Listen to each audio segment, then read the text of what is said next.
David Hayes, with 4 winners today, extended his lead in the Trainers' Premiership to 21 wins over the nearest rival, Lee Freedman. And along the way, he unearthed prospects for some of the major autumn races, both here and interstate. The first today, and Hayes won this with Motown Blue, who eased out from 5 to 4 and has been set for the Bloodhorse Breeders' Plate. Celestial Option won race 2 at 10 to 1. She proved today she's more than just a wet tracker. We saw a good 2-year-old in Keltrice in the next. Dashes to the lead now, and it's Keltrice in front of Sparkling Bletch. The heavyweight to the outside, and Teos with a late run, but Keltrice kicked away with about 50 to go. 2 in front of Teos, and Keltrice is home. Keltrice 2 lengths to Teos. The heavyweight third battled on, and then... In a year lacking a standout 2-year-old, Keltrice could be a top Blue Diamond hope. He ran a second faster than Motown Blue in the first.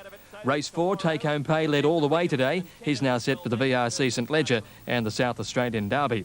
A minor scare for Ghost Story, who cast a plate before the Debonair, but a bigger scare for punters who took the 7 to 4 about the grey. He struggled badly. And at the 300, McBrave dashed away from White Nav. A gap then to Russian Tea Room. Redding's running on. Ghost Story's battling only from the park. McBrave in front. Redding's the danger. The Derby winner coming hard. McBrave by a length, though. He's holding on from Redding. Here's the post. McBrave held on and wanted to head to Redding. I was a bit worried when he got left in front so far from home because he was first up in a 7, but he'll be vastly improved by that, and he'll be one of the horses to beat in the Guineas. McBrave had support 9s into 7 to 1. Redding also impressed as a Guineas trial. Ghost Story, 4 straight losses as favourite. Race 6 in the Caulfield Cup winner Mannerism back in action and easing favourite. Fra coming at her inside the 200, clear of Keita. Mannerism's not going on. It's Lovey tackled by Fra. Fra's put its head in front of Lovey, and Fra's coming away to win it. Fra, another one for David Hayes, a length and a half to Lovey. Fra gave David Hayes 4 winners for the day, and Michael Clark at treble. He surprised connections with his speed today and has now been set for the Australian Cup. Fra at 12 to 1 into 10 to 1. Lovey tried very hard. Mannerism battled on in 4th place. The vanity for fillies, and they really win more easily than this. And Classy Twiggy under a great rain. Strode to the lead now over Peter's Potion. Flowing Star running on fairly well. He goes for Classy Twiggy now. She's a length in front of Peter's Potion. And Classy Twiggy, just that she is, wins it from Peter's Potion. And she will stay. And, you know, she's a good enough filly to do something. So, you know, she's only had, 8 starts. And she seems to improve each start she has. And some options available for Classy Twiggy too, either the Oaks in Sydney or Adelaide, or perhaps even the Guineas in a fortnight. Scored very handsomely today. And the last, Native Neptune overcame some problems at the home turn to score running away at 9 to 2. Now the daily double 8 and 2 returned 91.30. The extra 6 and 5, $78.20. Quaddies and some big dividends again. The quadrilla paid $6,490.90.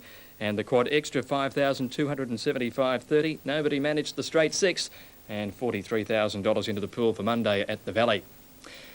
Sudden gusts of wind brought a few expensive seconds of mayhem to yachts taking part in the semi-finals of the Australia Cup on the Swan River in Perth this afternoon.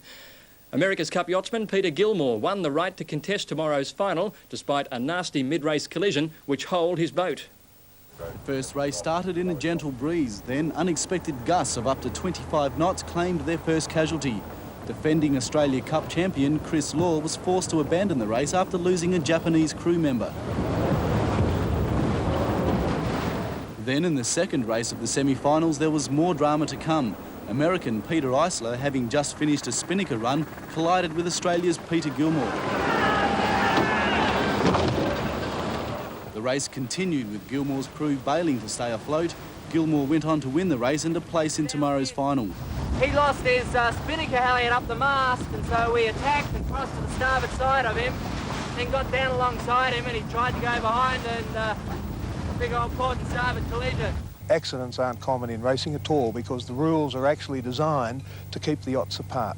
Another casualty in the mayhem, ABC Sport, with a camera tonight on the bottom of the Swan River after a cameraman was swept off one of the competing yachts and later rescued unharmed.